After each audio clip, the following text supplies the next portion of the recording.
Hello everyone, the 316 here with another Morphin Monday Lightning Collection review.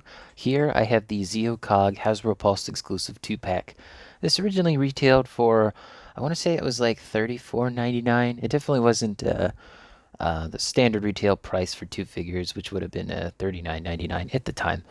But it definitely was cheaper, I know that. I got mine on eBay for about retail price after shipping, so can't say I did too bad there.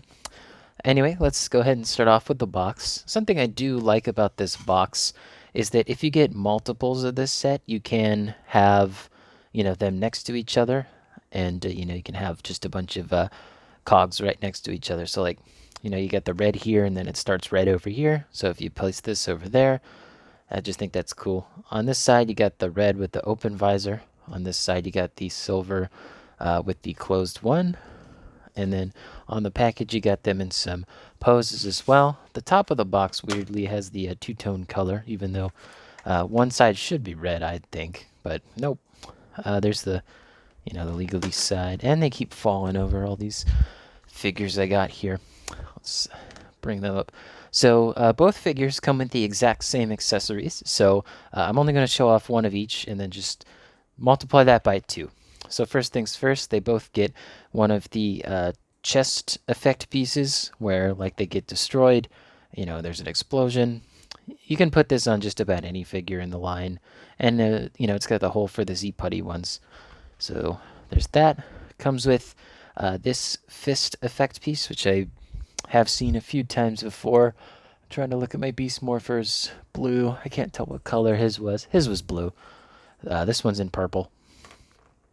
They both come with 2 of these heads, one open, one closed, one open, one closed. There you go, like that. I like how detailed this one is, how painted. They put a lot of paint into the head. I like that. They could have just left it all gold with the red eyes, but they didn't. They come with 2 extended forms of their staff weapon, as well as the, holstered one, I guess, unextended. And then hands-wise, they come with a right-fisted hand, a left open grabby hand. This is also in like a brown color. It's not quite black. And of course, they have a pair of grabby hands so they can hold their accessories. So let's go ahead and take a look at the figures themselves now that we got all of that out of the way. This is probably how I'm going to display them on my shelf. I might stick one of these on there, but considering I don't plan on getting any more of these Zeo Cogs, maybe one more 2-pack so I could do like a Forever Red display. But let's go ahead and A-pose them, just the default pose here. So there's the red one, and then the glittery silver one. Get him all squared up. Get that. All right. And there we go. All right, so taking a look at the figures themselves, here's the red one. It's not quite red. It's kind of like a magenta red. It reminds me of like the color in the not the throne room. I forget what it's called. Like the room where Palpatine wrecked all of the Jedi. I can't remember what room that was. That's the color this reminds me of. And it does look good. But, it's just the standard Lightning Collection body, but in this reddish color. I'm sure someone will do a custom with this body. But, I mean, you can get these figures for pretty cheap on eBay, surprisingly. I was surprised myself. I do wish their arms could go down lower, but that was just a problem with the line. But, these are troop builders, army builders, so it doesn't really matter that their arms are like that because, they're supposed to be like, in some crazy poses and whatnot. So, yeah, that's the red one. There's really not much to see. It's painted well, it's got the gold on the feet, silver. It's got that. This is molded plastic. Thought that was strange. Anyway, yeah, that's the red one. Not much to say. And then here's a silver one, which has quite a bit more going on. First of all, the legs and the upper arms here. They both have this nice silver, slightly translucent plastic. It's very nice, but What I don't like is that the whole torso piece is just kind of a flat silver look.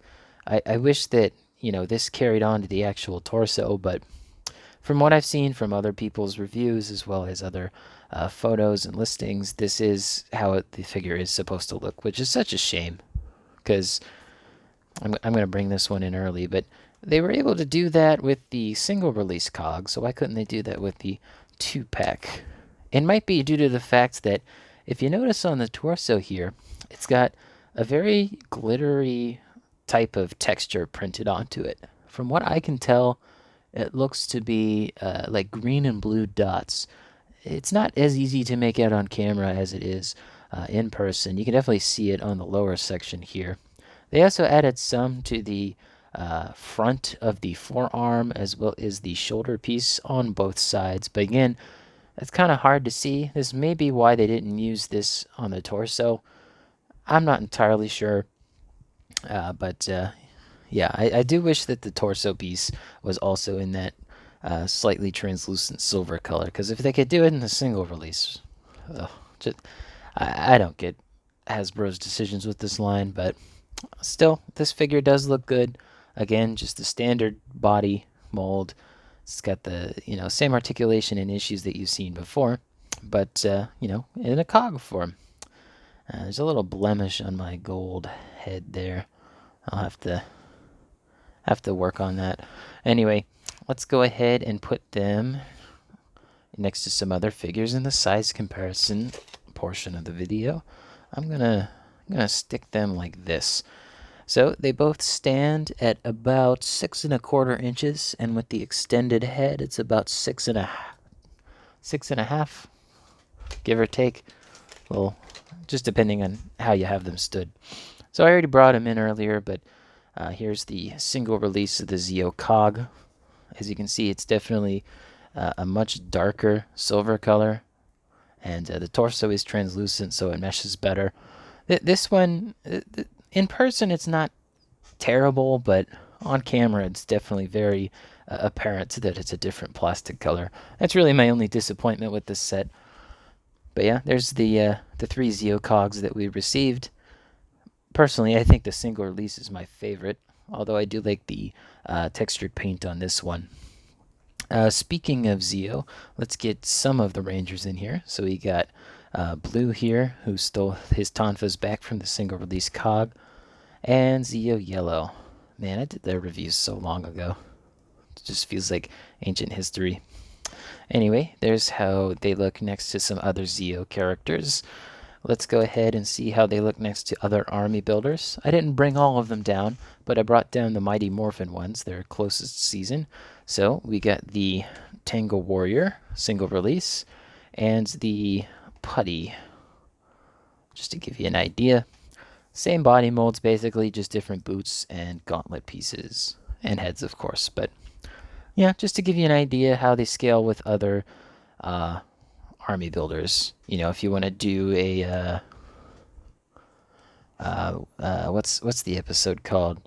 The in space finale. I forget what that episode's called. Fate of the Power Rangers. I don't know. I can't remember. Anyway, that's all of the Power Rangers figures that we're going to take a look at. But let's see how they look next to some other figure lines. Starting off with Lightning Collection. Dino Thunder Black here. And then sticking with Hasbro, we got the Star Wars Black Series retro card back Boba Fett. Speaking of retro card, we got the Marvel Legends Scarlet Spider retro card. And lastly for Hasbro, we have the G.I. Joe Classified Tiger Force Outback. Truthfully, I think all of these figures scale decently with each other.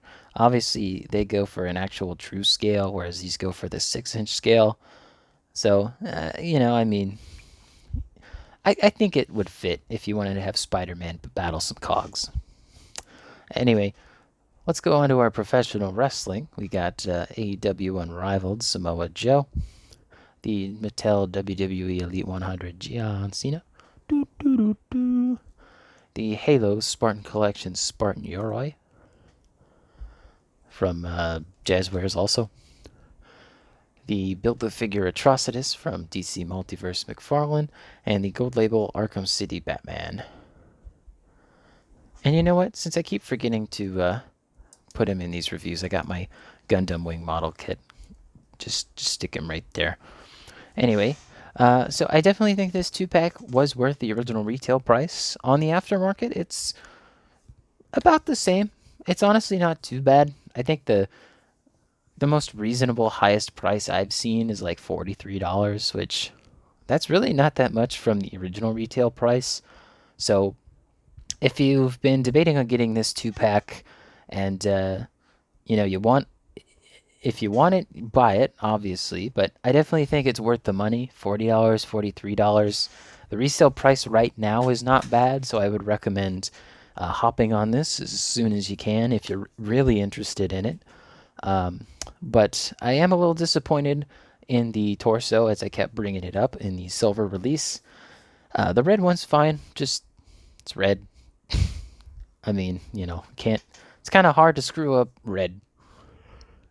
The pale red, of course, but anyway, let me know what you think of Zeo as a season in the comments down below. Don't forget to leave a like on the video, subscribe, and hit the bell. It all helps out the channel. And as always, peace.